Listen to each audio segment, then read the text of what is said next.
그런데 그 이집트에 갔다가 척수막염에 걸려서 한 달 뒤에 25세 세상을 떠나고 말았습니다. 자, 여러분, 이 윌리엄 보든의 삶에 하나님은 계십니까? 하나님의 구원, 하나님의 축복, 하나님의 사랑, 하나님의 응답이 이 윌리엄 보든의 삶에서 여러분 찾아보실 수 있습니까? 어떻게 그렇게 하실 수가 있지요?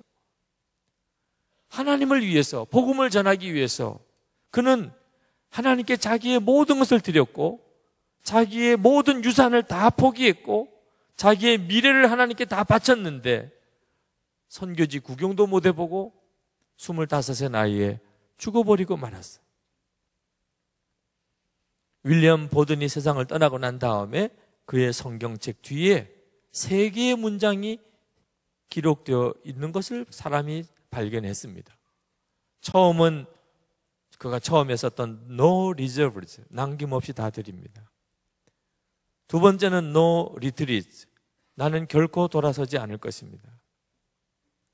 그런데 또 한 문장이 쓰여져 있었습니다. 그것은 No regrets, 결코 후회하지 않을 것입니다. 윌리엄 보든이 죽기 전에 고열에 시달리면서 그가 얼마나 하나님 앞에 안타깝게 기도했을까요? 고열에 시달리면서 죽어가고 있을 때 시편 34편이 노래가 되었겠습니까? 하나님은 왜 나에게 이렇게 하시죠? 기도 응답하신 하나님은 어디 계시지요? 하나님의 뜻대로 사는 자에게 축복하시는 하나님은 어디 계시냐 말입니다. 항상 하나님을 노래하겠다고 하는 그런 기분이 들겠습니까? 그런데 그가 죽기 전에 응답을 받았던 겁니다. 그는 자기 성경책 맨 끝에 No regrets, 결코 후회하지 않을 겁니다. 그렇게 쓰고 세상을 떠났습니다. 그는 후회함이 없었습니다. 윌리엄 보든이 죽었다는 소식이 모교의 예일대학에 전해지자 예일대학에 있는 기도운동 그룹들마다 비상한 기도가 일어났습니다. 윌리엄 보든이 그렇게 세상을 떠났어요. 그러면 이제 누가 선교사라고 할 것인가? 내가 가겠다고. 그 기도 모임에서 선교사 헌신자들이 수천 명이 일어났습니다. 윌리엄 보든은 그렇게 25세 하나님 앞에 부름을 받았지만 윌리엄 보든으로 인하여 선교사가 된 사람이 수천 명에 이릅니다. 윌리엄 보든은 하나님 앞에서 춤을 출 겁니다. 시편 34편의 노래는 진리였어요. 여러분 자신이 초라하게 느껴지는 분이 계십니까? 누구나 다 믿음은 그 단계에서부터 시작을 하는 겁니다. 다윗도 믿음이 형편없었습니다. 미친 척하고 겨우 위기에서 벗어나야 될 정도로의 사람이었어요. 그렇지만 다윗은 낙심하지 않았습니다. 그는 그 가운데서 자기 마음속에 역사하는 믿음을 붙잡았습니다. 그것이 겨자씨같이 작은 것이었지만 그걸 붙잡았어요. 그는 기도했습니다. 아기스 왕 앞에 서서 죽을 것 같은 두려움에 사로잡혔지만 그는 기도했다고 그랬어요. 하나님께 자기가 간절히 부르짖었다고 그랬어요. 자기 자신이 너무 비천한 것처럼 보이지만 그러나 하나님은 자기를 구원해 주셨다고, 자기를 응답해 주셨다고 고백했습니다. 여러분도 그렇게 하시면 됩니다. 여러분이 가지고 있는 그 믿음에 반응하시면 됩니다.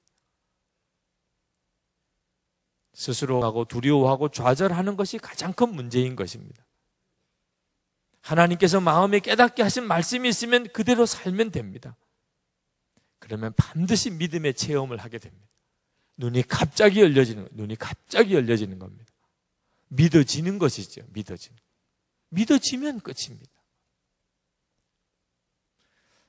저희 교회 지금 가지고 있는 것이 약하지만 부족해도 그래도 하나님은 우리에게 질그릇 안에 보배를 주셨습니다.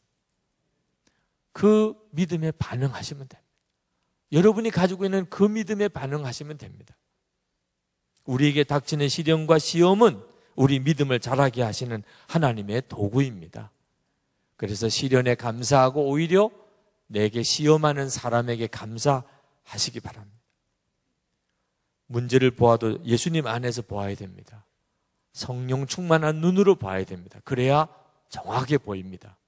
여러분 문제가 많으신 분이 계십니까? 그러면 기록하십시오. 그냥 정확하게 기록하십시오. 지금 여러분이 겪고 있는 어려움을 그냥 기록하십시오. 나중에 간증거리가 될 것입니다. 정확하게 기록하십시오. 그리고 주님이 어떻게 하라고 지시하시는 것을 들으십시오. 어떻게 하라고 주님이 말씀하시는 것을 들으십시오. 그리고 나는 죽었습니다. 고백하십시오. 그러면 선명하게 깨달아집니다. 나는 죽었습니다. 분명하게 선언하십시오. 그러면 주님이 원하시는 말씀이 분명하게 들립니다. 그리고 순종하시기 바랍니다. 그러면 시편 34편은 여러분의 노래가 됩니다. 여러분의 노래가 될 것입니다. 그렇게 되기를 축복합니다. 이 시간에 우리 기도합시다. 하나님, 제 믿음은 어떤 때는 너무 비참합니다. 너무 부끄럽습니다. 그러나 이 시간 다윗도 그와 같았었다는 사실에 위로를 받습니다. 주님, 저도 다윗처럼 이 연약한 믿음에서 용사 같은 믿음으로 일어나기를 원합니다. 문제를 원망하고 두려워하고 낙심하지 않겠습니다.